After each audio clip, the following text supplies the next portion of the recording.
You ever feel like Amazon slowly turning into that one friend who always says, "Hey, let's just split the bill evenly," even though they order the steak and the extra drinks? Yeah, that's kind of how it feels for us sellers these days. So what's up, everyone? Sami here. I run an Amazon agency called Labels Growth, where we help brands scale profitably on Amazon. And today we want to talk about something that might sound great for customers, but is looking more like a trap for sellers: Amazon's new subscribe and save discount system. So here's what's going on. Amazon has quietly rolled out new discount options for subscribe and save. For years, sellers could find discounts up to 10%, a manageable number for most. But now they have added 15% and even 20% as seller-funded discount options. On paper, it might look like a cool feature. Customers see higher discounts, conversions go up, subscription increases. But let's be real. Amazon real goal here isn't to make our lives easier.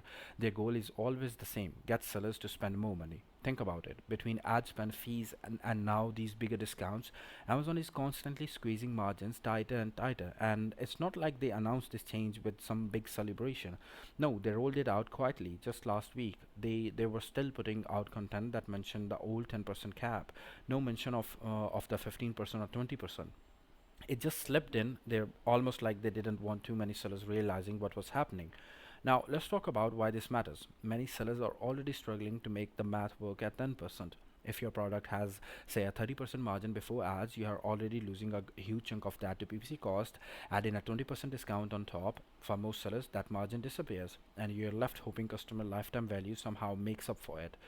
So, spoiler, in most cases, it won't. Sure, for consumables with high repeat purchase rates, things like supplements, coffee, or pet products, this might still work out. Those niches usually have slightly healthier margins and higher LTV. So a subscribe and save discount can be a retention tool, but for the majority of sellers, offering 20% just isn't sustainable. And here's the kicker: even if you choose not to offer these deeper discounts, Amazon wins.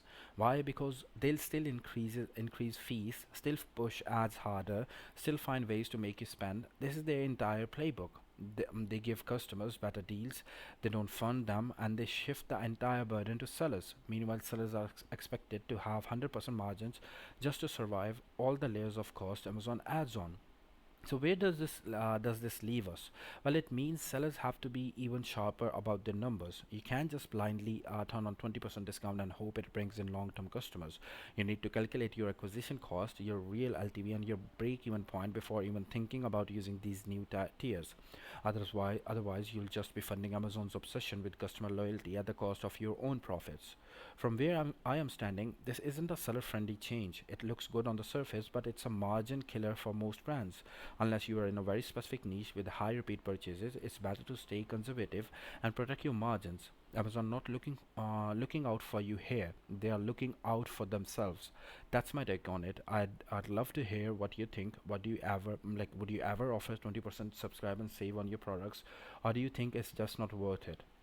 And if you need help running the numbers, optimizing your listings, or scaling your Amazon brand without falling into these traps, that's exactly what we do at my agency, Labels Growth. You can check us out anytime.